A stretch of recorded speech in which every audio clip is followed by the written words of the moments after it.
இன்றே டவுன்லோட் செய்து உங்கள் ஃபேவரட் ஷோக்களை என்ஜாய் பண்ணுங்க. சுபத்ரா, தரகர் கிட்ட நீ என்ன சொன்ன? நீ சொன்னதோட அர்த்தம் எனக்கு புரியலையே. நான் என் மருமகளுக்கு வரன் பார்த்துட்டேன்னு சொன்னேன். அத்தை, அது வந்து யாரும் பேச வேண்டாம். வர்ஷினி ஏன் மருமக? அவளை இன்னொரு குடும்பத்துக்கு நான் கல்யாணம் பண்ணி கொடுக்க மாட்டேன்.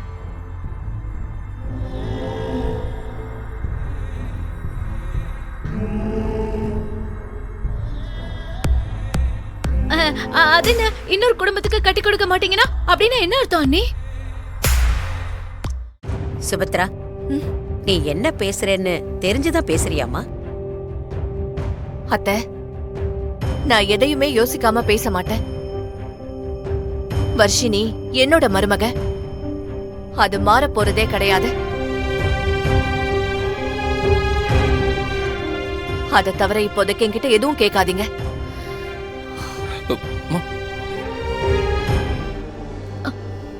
ஏய், அண்ணி சொன்னதை கேட்டியா ஸ்ரீஜா? ஒருவேளை அண்ணி உன்னை வேண்டான்னு சொல்லிட்டு ராகவுக்கு வர்ஷினிய கல்யாணம் பண்ணி வச்சுட்டா? அட அக்கா, நீங்க வேற, நான் ஆல்ரெடி டென்ஷனா இருக்கேன். நீங்க வேற என்ன இன்னும் கோவப்படுத்தாதீங்க. ஏய், நான் இதுக்கு உன்னை கோவப்படுத்தணும்? என் அன்னைக்கு 2 பையன் தான் இருக்காங்க. அப்படி இருக்கும்போது அண்ணி சொல்லிட்டு போறத பார்த்தா நீ எதுக்கும் எச்சரிக்கையா இருக்கணும் ஸ்ரீஜா. நான் சொல்லிட்டேன்.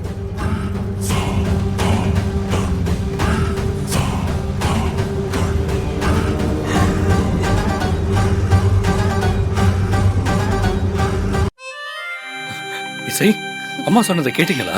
கேட்ட ராகவ், எனக்கு ரொம்ப சந்தோஷமா இருக்கு. அத்தை உங்களதான் மனசுல வச்சு சொல்லிருப்பாங்கன்னு நினைக்கிறேன். அத்தை சொன்னது மட்டும் நடந்துருச்சு. என்னை விட சந்தோஷப்படுற ஆள் வேற யாருமே இருக்க முடியாது. அம்மா அவங்க மனசுல இருக்கிறத சொல்லிட்டாங்க. ஆனா இந்த ஸ்ரீஜா சும்மா இருக்க மாட்டாளே.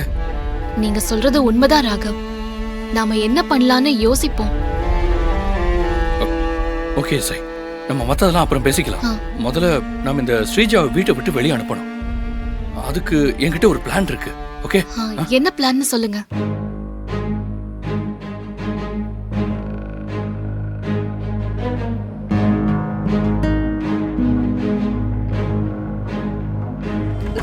சுபத்ரா, நீ என்ன பேசிட்டு வந்திருக்கன்னு கொஞ்சமாவது உனக்கு புரியுதா? வர்ஷினி இந்த வீட்டுக்கு மருமக தானே நீயா சொல்லிட்டு வந்துட்ட. அங்க வர்ஷினி ராகமும் எதுவும் புரியாம நின்னுட்டு இருக்காங்க. ஸ்ரீஜா நீ சொன்ன விஷயத்தை கேட்டு ஷாக் ஆகி அழுதுகிட்டு இருக்கா. என்ன சுபத்ரா இதெல்லாம்? ஏற்கனவே வர்ஷினி ராகவ் கல்யாணம் நின்னு போனதுல 2 பேருமே வருத்தத்துல இருக்கும் போது இப்ப நீ சொல்லிட்டு வந்தத அவங்க என்னன்னு புரிஞ்சுப்பாங்க?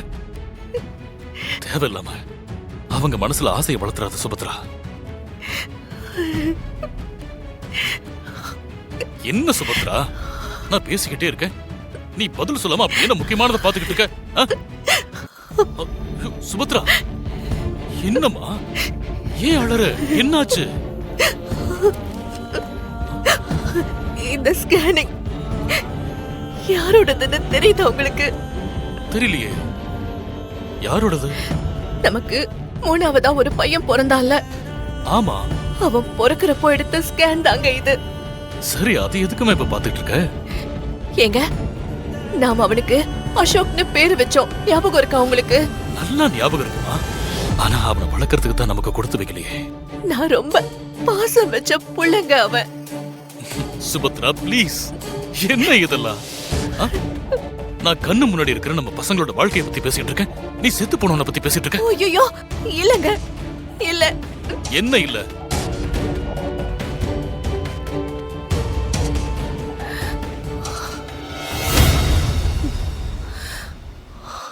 நம்ம அசோக் சாகலங்க. சுபத்ரா, அசோக் உயிரோட இருக்கானா? நம்ம புள்ள உயிரோட இருக்கானா? ஆமாங்க, டாக்டர் சொல்லும்போது என்னாலயும் நம்ப முடியல. ஆனா டாக்டர் ஏன் இவ்வளவு பெரிய விஷயத்தை மறைச்சாங்க? இல்லங்க, எல்லாத்தையும் காரணத்தோட தான் செஞ்சிருக்காங்க.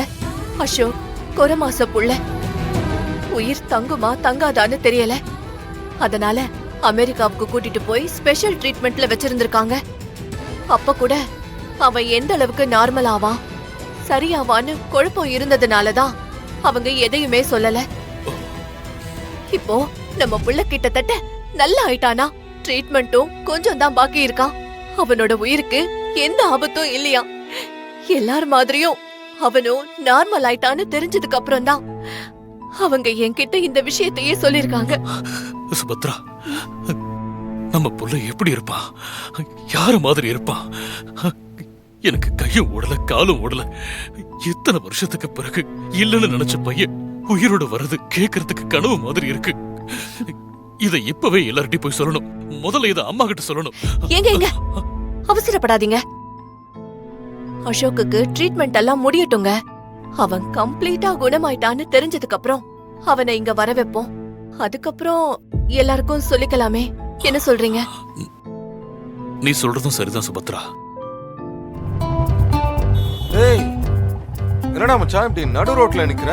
கடங்காரன் ஒருத்தன் காலையில நடு ரோட்ல நின்னா கையில பணம் சேரும்னு சொன்னான். அதான் நடு ரோட்ல நிக்கிறேன். ஒரு ஜோக் ட்ரை பண்றேன், ஆனா சிரிப்பு தான் வரல. ஆமா ஆமா, கடுப்புல ஜோக் சொன்னா அப்படிதான் இருக்கும். டேய், எவ்வளவு நேரம்டா ரோட்ல நிக்கிறது? அதான் வந்துட்டேன்ல. அது சரி, நான் ஊர்ல இல்லன்னு என்ன மிஸ் பண்ணியா? ஏண்டா, நீ ஊர்ல இருக்க மாட்டேன்னு என்கிட்ட சொல்லிட்டா போன? கல்யாண மண்டபத்துல இருந்து இசை போட்ட ஸ்டேட்டஸ பார்த்து தான் நீ கல்யாணத்துக்கு போன விஷயமே எனக்கு தெரியும். என்ன மச்சான், இசை அந்த கல்யாணத்துல பெரிய சம்பவம் பண்ணிருச்சு போல. ஆனா உண்மையிலேயே இசை ரொம்ப டேலண்ட் இல்ல? டேய், என்ன பத்தி ஏதாவது கேக்குறியா? நீயும் இசை இசைன்னு சொல்லி ஏன்டா என்ன சாவடிக்கிற? டேய், தலை வலிக்குது எனக்கு. முதல்ல போய் சரக்கு அடிக்கணும், அப்பதான் ரிலாக்ஸா இருக்கும் எனக்கு. என்னடா, ஏன் இப்படி பாக்குற? உன் பேச்சுவார்த்தை ஒன்றும் சரியில்லையாடா. டேய், எப்பவும் மியூசிக் பிராக்டிஸ்னு இருப்ப, உனக்கு ஏன்டா புத்தி இப்படி போகுது? உன்னோட ஹாப்பினஸ் லட்சியம் எல்லாமே மியூசிக் தானடா. அதை மறந்துட்டு பேசுற. டேய், அந்த இசையும் கூட நீ இவ்வளவு ஃபீல் பண்ற அளவுக்கு அவ்வளவு மோசமான பொண்ணா தெரியலையாடா. டேய், இந்த பாருடா, நான் வர்றது உனக்கு பிடிக்கலன்னா சொல்லிரு. உன்னை பார்க்கவே வரமாட்டேன். நீயும் அவ பேரையே சொல்லி சொல்லி என்ன சாகடிக்காத.